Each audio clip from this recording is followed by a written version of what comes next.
En este video te voy a contar la historia de un robo que causó un desastre radioactivo, el cual dejó a todo un estado patas arriba. Y por más loco que suene, esto es como lo escuchas. Esta historia se trata de dos hombres que por querer ganarse un par de pesitos, jugaron con un material altamente radioactivo, haciendo que pagaran muy caro las consecuencias de esto. El accidente de Goiânia es conocido como el peor accidente radioactivo fuera de una central nuclear en la historia. Esto afectó a más de 600 personas y dejó a muchas de estas hasta sin casa. Y esta es la prueba de que materiales como el uranio no son para juegos, ya que con tan solo unos pocos gramos de este, todos los habitantes de Goiânia entraron en pánico al ver que personas que tuvieron tan solo un poco de contacto con esto terminaron en un hospital al borde de la muerte. Y antes de empezar, como ven, hoy ando con camisa, y esto es porque hoy quiero presentarles el canal de mi hermano gemelo,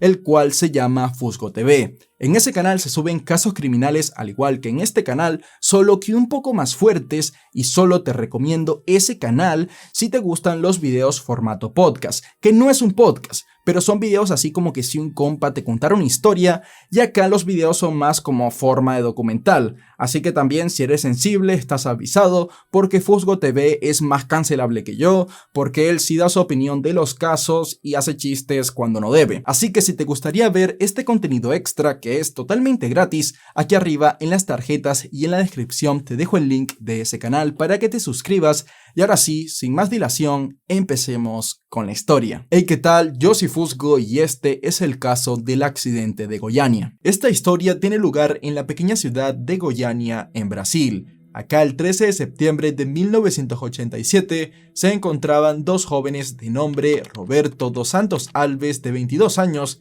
y Wagner Pereira de 19. Estos chicos venían de familias de escasos recursos y día a día buscaban hacer un dinero extra. Estos, como la mayoría de los habitantes de Goiânia, no contaban con un trabajo formal por ese entonces. Este lugar, a pesar de tener cierto interés turístico, tiene una alta cuota de indigencia y pobreza. Por tanto, este grupo de personas que salía a buscarse la vida de maneras no tan convencionales incluía en él a vagabundos, recolectores, tanto de cartones como reciclables, y algo muy común en la localidad era la gente que recolectaba y vendía chatarra, o que buscaban cosas que pudieran ser despedazadas y vendidas por partes. Así fuera porque encontraban algo que resultara útil como ya estaba, o porque lo que hallaban contenía algún metal que podía ser valioso como el cobre, estaño o hierro. Los jóvenes Roberto y Wagner entraban en esta categoría, y lo que se encontrarían estos chicos ese día fascinaría a muchas personas sin saber que eso mismo sería el causante de una gran tragedia.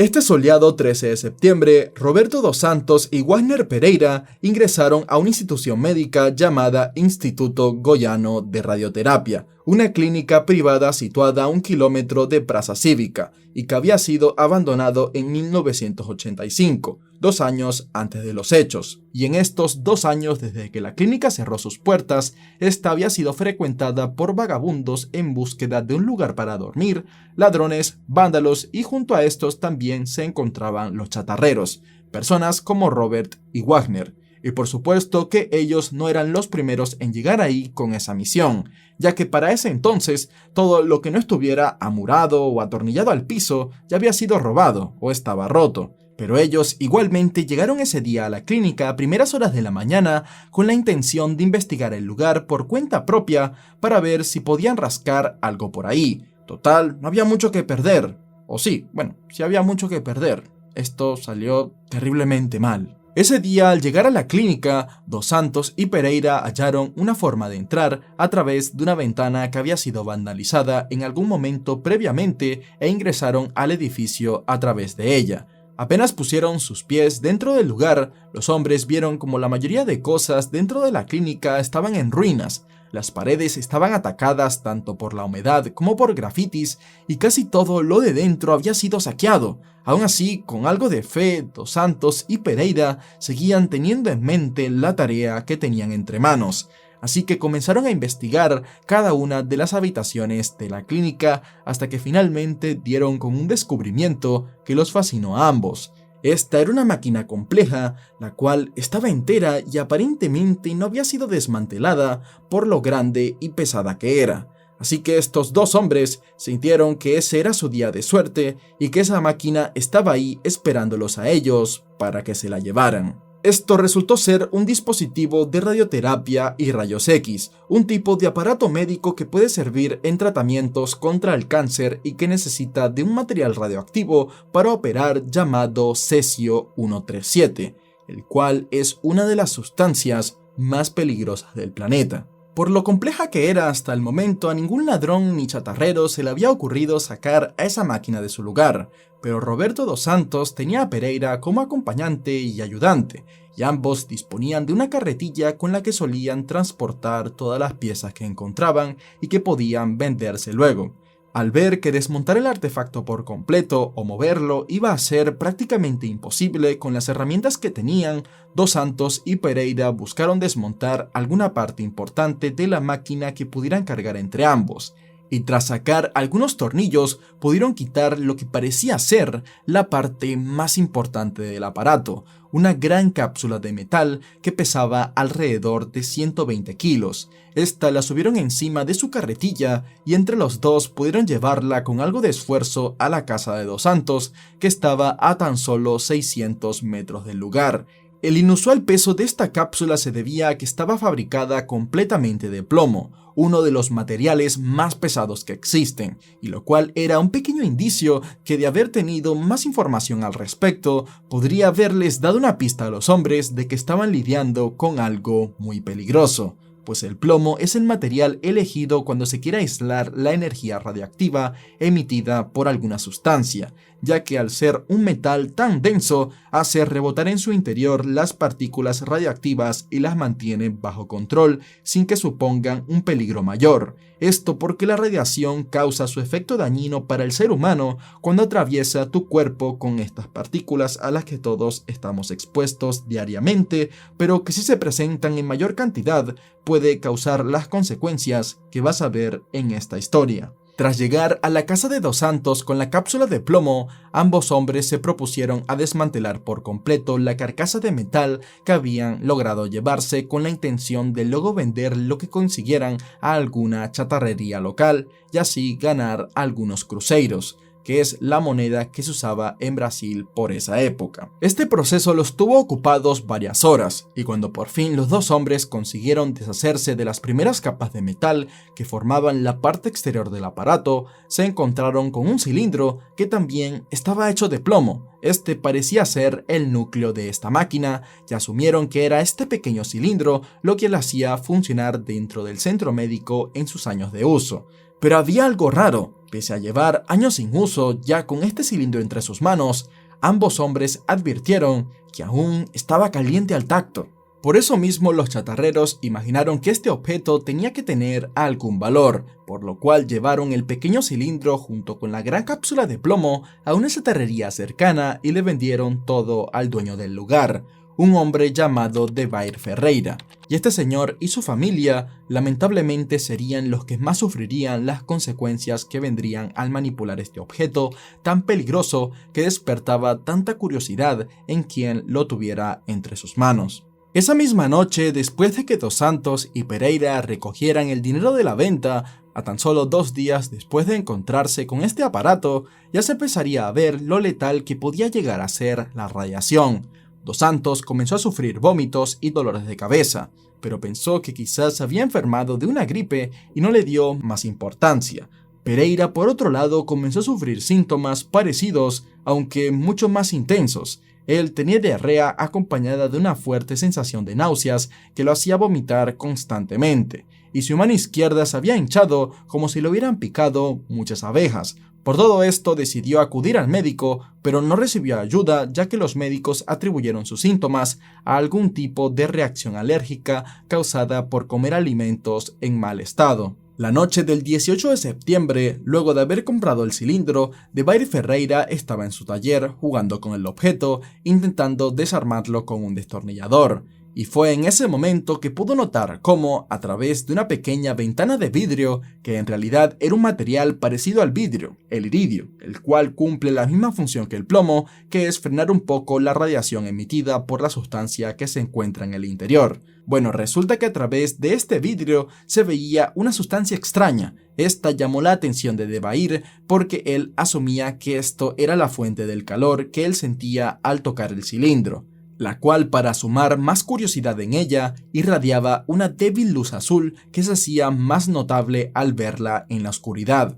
Motivado por este descubrimiento, Debair llamó a toda su familia para mostrarles el extraño objeto, y junto con su hermano Ivo terminó de desmontar la pieza de metal, quedando finalmente libre la sustancia de su interior. La cápsula contenía 19 gramos de cesio 137. Este es un material altamente radioactivo usado en medicina para tratamientos de tumores malignos. El cesio puede obtenerse a través de la fisión nuclear de uranio 235 y se considera una de las sustancias más peligrosas y controladas del mundo. Ivo Ferreira, el hermano de Debair que se encontraba con él cuando desarmaron el cilindro, también quiso enseñarle la sustancia a su familia. Él se había dado cuenta que ésta dejaba detrás de sí un polvo que tenía el mismo brillo azul que el resto del objeto, y esto lo había maravillado, así que usando un destornillador raspó un poco el cilindro hasta que desprendió bastante polvo y se lo untó sobre el abdomen haciendo la forma de una cruz religiosa. También se llevó un poco del polvo a su casa, que estaba rodeada por una granja, y esparció la sustancia en la tierra con la idea de que quizás funcionaría como abono o fertilizante para sus cultivos. Leide das Neves Ferreira era la hija de Ivo, quien tenía 6 años, y la pequeña, fascinada por esta sustancia, empezó a jugar con ella haciendo que se manchara las manos con el polvo. Luego se esparció un poco por el cuerpo y hasta llegó a lamerse la mano que había estado en contacto con el cesio 137. Debair también llamó por teléfono a su otro hermano llamado Odeson Ferreira y le habló de la sustancia que había encontrado dentro del cilindro. Le contó que ésta brillaba en la oscuridad y que planeaba hacerle un anillo a su esposa con dicho material, mientras que lo invitaba a visitarlo a su taller para que pudiera ver el material con sus propios ojos. Tras la llamada con su hermano y movido por la curiosidad, Odeson viajó hasta la chatarrería propiedad de Debair y pudo ver por sí mismo el extraño material. Este dijo que solo lo tocó un poco y que lo tuvo en sus manos por no más de un minuto. Sin embargo, también dijo que como era de día, quizás el resplandor de la sustancia no era tan notorio, así que no le llamó demasiado la atención en ese momento. Y tras quedarse un tiempo para ponerse al día con sus hermanos y charlar con ellos, el hombre retornó a su hogar. Este señor continuó realizando su trabajo como camionero hasta que en los días siguientes empezó a notar cómo se desarrollaba una enorme ampolla en la palma de su mano izquierda y en 2 de sus dedos de la mano derecha. Odeson en su momento creyó que solo le habían salido unos callos producto de su trabajo y tampoco le dio más importancia. Pero lo que no sabía este hombre es que por el leve contacto que hizo con el cesio 137, sus manos terminarían así. Con el correr de los días, el resto de personas que habían estado en contacto con el material comenzaron a enfermar rápidamente, algunas más grave que otras. Alrededor de una docena de personas fueron hospitalizadas en uno de los mejores hospitales de Goiânia con los mismos síntomas, los cuales eran vómitos, diarrea, fiebre alta y pérdida de cabello. Sin embargo, la única persona que notó algo raro y comenzó a sospechar de que había una relación entre la enfermedad de sus familiares y la extraña sustancia fue la esposa de Debair, una mujer llamada María Gabriela Ferreira. Cuando comenzaron sus sospechas, María metió el cilindro en una bolsa de plástico y lo llevó en autobús a una oficina de salud del gobierno local, donde nadie sabía lo que era, pero de todas formas guardaron la bolsa. Acá muchos miraron raro a la mujer por lo que estaba alegando, y ella hizo todo esto en contra de la voluntad de su esposo, quien le decía que era insólito que eso fuera el causante de todos esos males, y si la mujer le hubiera hecho caso, muchas más vidas se habrían perdido. Para este momento habían pasado casi 15 días desde el inicio de la contaminación radioactiva y en el hospital, mientras los pacientes afectados empeoraban sin motivo alguno, los médicos estaban enloqueciendo porque no sabían qué era lo que estaba pasando, así que no les quedó de otra más que considerar la posibilidad del envenenamiento por radiación.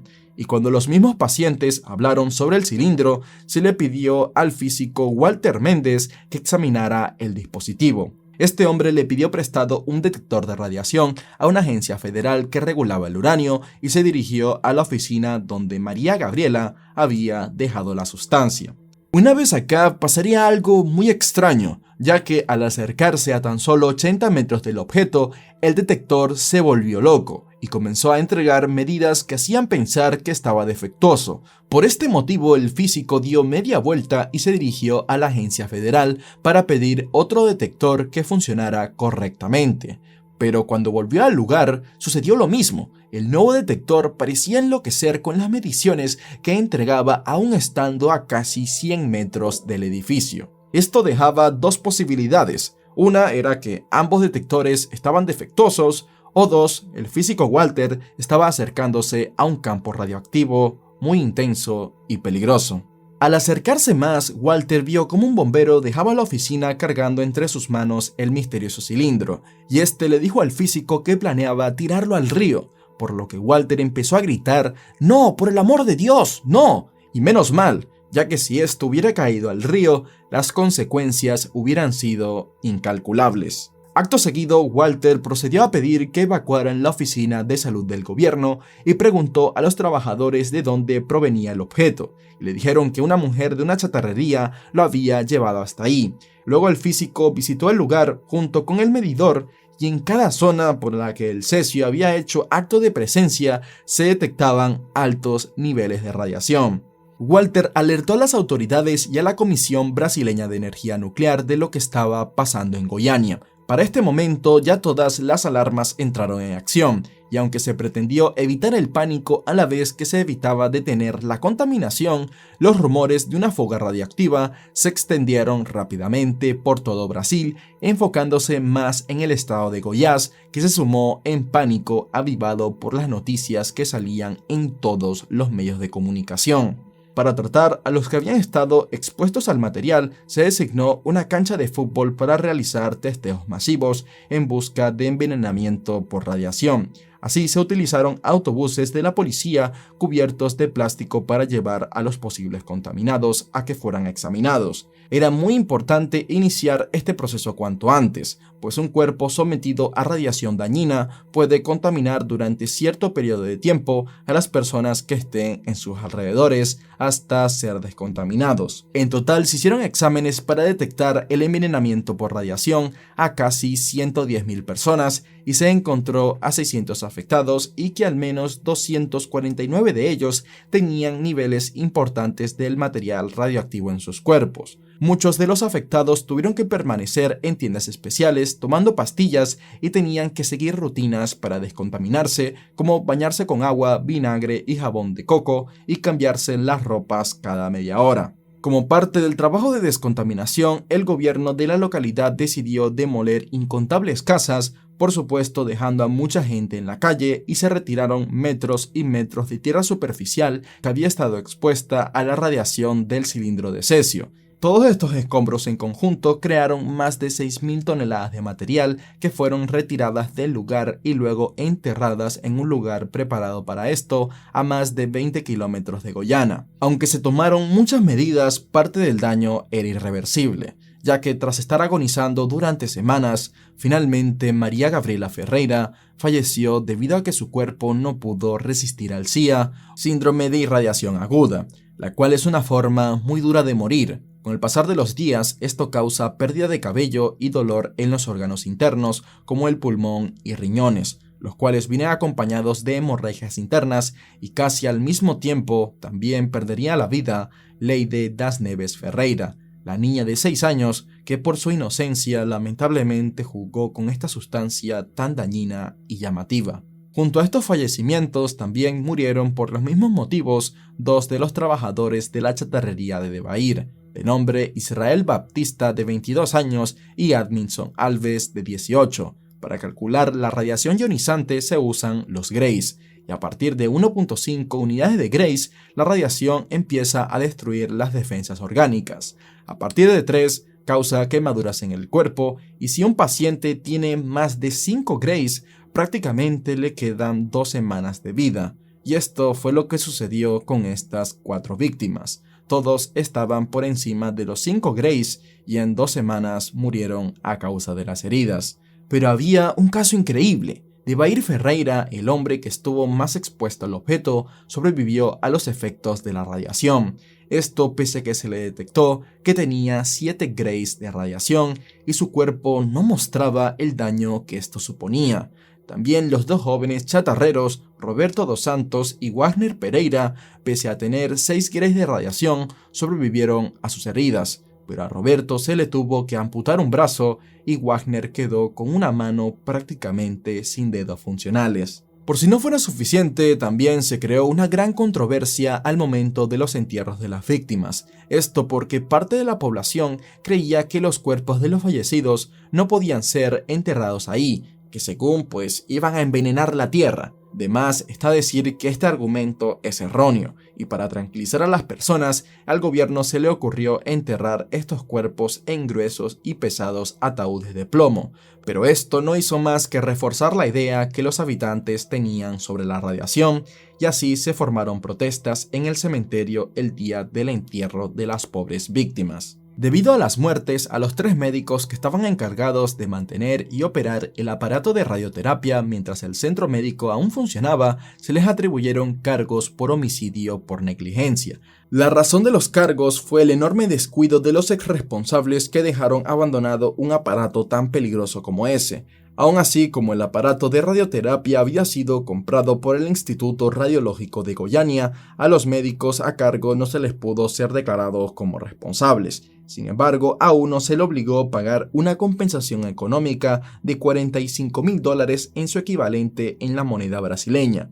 Por su parte, los chatarreros no fueron acusados en ningún momento. Lo trágico que fue esto no tiene nombre, ya que aparte de las 4 muertes, se cree que otras 4 personas más que también fueron afectadas por la radiación fallecieron al año siguiente a causa de esto. Y alguno puede decir que al menos Debair Ferreira tuvo suerte al no sufrir heridas visibles por esto.